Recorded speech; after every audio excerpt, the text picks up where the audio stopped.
Hello there, ladies and gentlemen. This is Boisterous coming to you with the final game of a best of 3 from the Forum Cup Diamond and Up round 2. Spawning down here in the bottom right-hand corner as the red Zerg, we do have Blazemost, and down here in the bottom left-hand corner we have SHiN as the purple Protoss. SHiN, of course, got outplayed in the last game and won in the first game.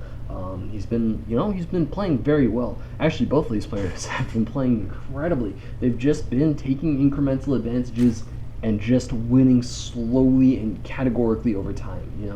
They take a very early advantage in economy, and then after that they take their advantage in army, and then after that they take their advantage in tech, and then after that they win the final battle and kill their opponent. And that's how you play StarCraft.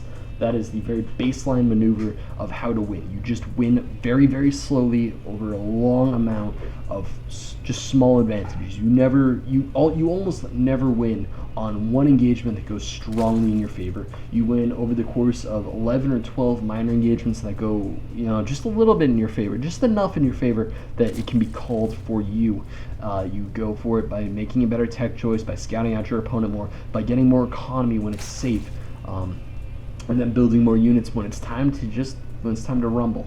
And we do have both opponents spawning at close air, so these overlords will get an absolute and complete scout out off on their opponent. And it looks like Blazemost, actually, this is pretty common. SHiN is actually doing the kind of unique thing in this game. He's going to be going for a very fast spawning pool extractor. He's actually not going for a hatchery, which is kind of interesting. And oh my god, is Blazemost not going to scout this? Oh my god, I don't think he's going to scout this. I think he's actually just going to... It's like the moment of truth. Oh, he does see this spawning pool, and that is so key. Blazemost will now know that, even if he does go through on the hatchery, which he can, you can do that, and you can survive whilst doing it. You just need your spawning pool up very quickly. It needs to be the next thing you build after that hatchery. And you need to hold off. You need to hold on for a little bit. You might need to fight with drones. You might need to fight with your queen, but you will survive, and you'll be pretty okay, especially with that economic advantage. You can lose a couple drones and still be considered perfectly fine. Now, of course, SHiN does have his queen coming up. I would be surprised to see him not take a hatchery fairly soon. He does have metabolic boost on the way, so I'm guessing the next thing he's going to build is going to be either a small pack of Zerglings or a base. I would lean more towards, actually, yeah. I would definitely lean more towards the base, just because his opponent did see that spawning pool, and there's not a whole lot you can do to a 15 hatch with a 14 pool. You can't deal a whole lot of damage there. You can deal a small amount, but it's very iffy. There's a very high chance that you'll just die when trying to do that. And we see the queen finally coming after Blazemost. Of course, that's because his pool was heavily delayed. So his production is going to be a little bit behind on the main hatchery. However, that really, in the scheme of things, once his natural starts kicking in, it doesn't matter at all. His second queen is, of course, going to be slightly faster, which is pretty key in this matchup, because those injects are like one of the most important things in ZVZ. Because if you think about it, that's like the key difference between productions of Zergs, is their ability to inject and the amount of injects they have just due to the amount of queens they have. It's very important for a Zerg player to outproduce his opponent, purely because more drones means more units later, and more units means winning the game. And that's kind of it. I mean, there's not a whole lot of other ways to explain that, It's all about getting those units out, and then it's all about just winning. That's kind of it. We do see Spinecrawler coming out from Blazemost, investing a little bit in that defense, which is it's a good decision, because SHiN is swinging in here with 4 Zerglings, but they will promptly be denied by this newly built Spinecrawler. In fact, he won't even engage it. He'll just run the hell away, which is always a good decision. We'd see Spinecrawler also coming after SHiN, both players playing a little bit safe, playing a little bit passive. The start of the game looks like it might have been a little bit of an aggressive game. However, both of these players are rapidly settling down into their more standard macro plays that I'm sure they're both better at, because it's something that it's much better than trying to cheese all games, because cheeses can be easily learned and easily deflected, whereas standard macro play is really just a true test of skill. It's really who's better at hitting buttons on a computer. We do have a layer coming out for SHiN, and this is a pretty early layer, and with 2 gases down, I would definitely call this infestor play. I mean, it might even just be roach play. We've seen a lot of roach play. Not that much hydra play, not that much roach hydra play, not even that much infestor play. Infestors really only came into the last game, and they came in heavily. We do have this Evo Chamber going down, and what SHiN has shown himself as liking to do is dropping that Evo Chamber and then dropping the Roach Warren, so I would not be surprised to see that happening. However, with these 2 extra extractors adding on at this point, I would be extremely surprised to not see an infestor pit go down, because you don't really need that much gas for roaches. However, you definitely need that much gas for infestors. You definitely need that much gas for infestors. So I would certainly expect an infestor to be coming up at any point soon. SHiN, do not disappoint me. And we see Blazemost with a much later layer, which of course means that he's a little bit more freed up resources to do other things. However, that late layer is, oh my god, it's actually mutas? What? Usually when you go mutas, you drop your extractors much earlier than that.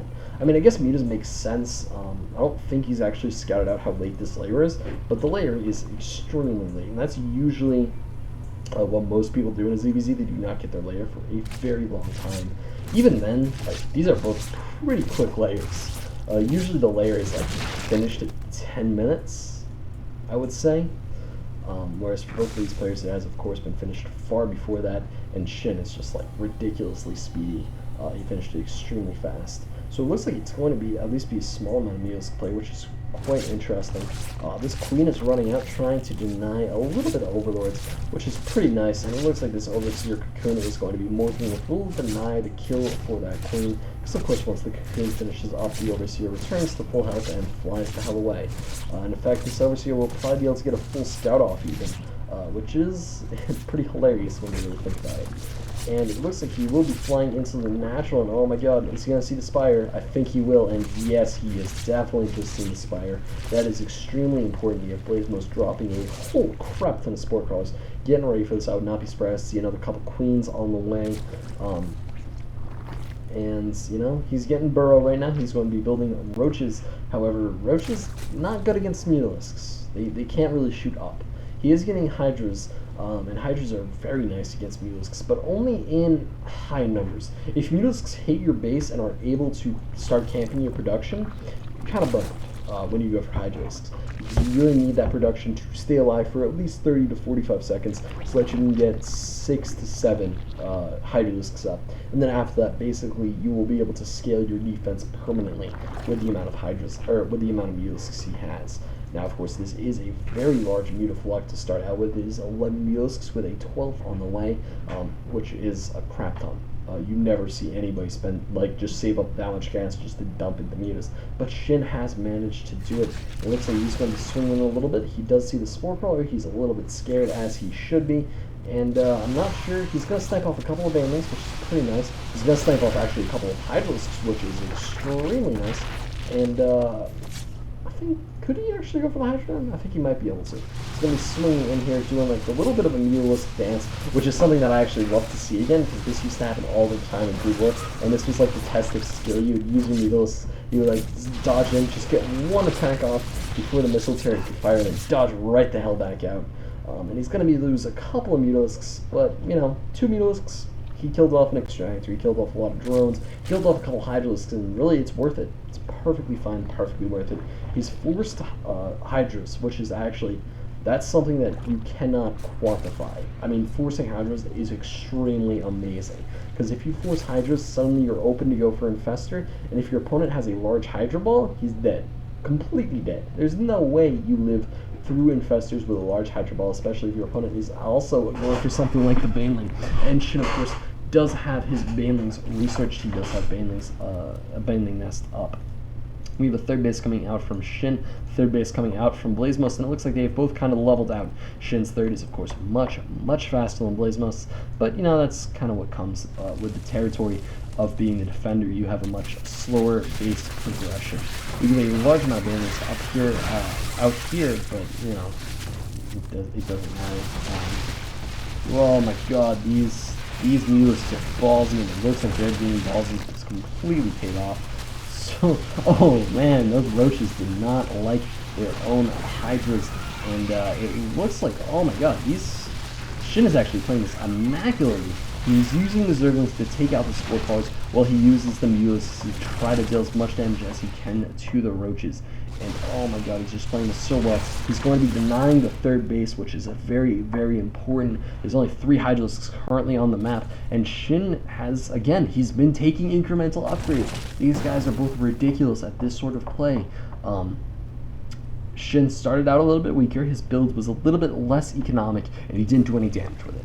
But then he took in his expansion, and he started building drones. He started building a lot more drones than his opponent, and Blazemost is now kind of pinned into a corner. He's building the Nidus Network, which is an extremely useful building, especially when you're going for Hydralisks, because it allows you to build a base in your opponent's base extremely rapidly. However, SHiN doesn't have that good of overload spray, so it might actually work.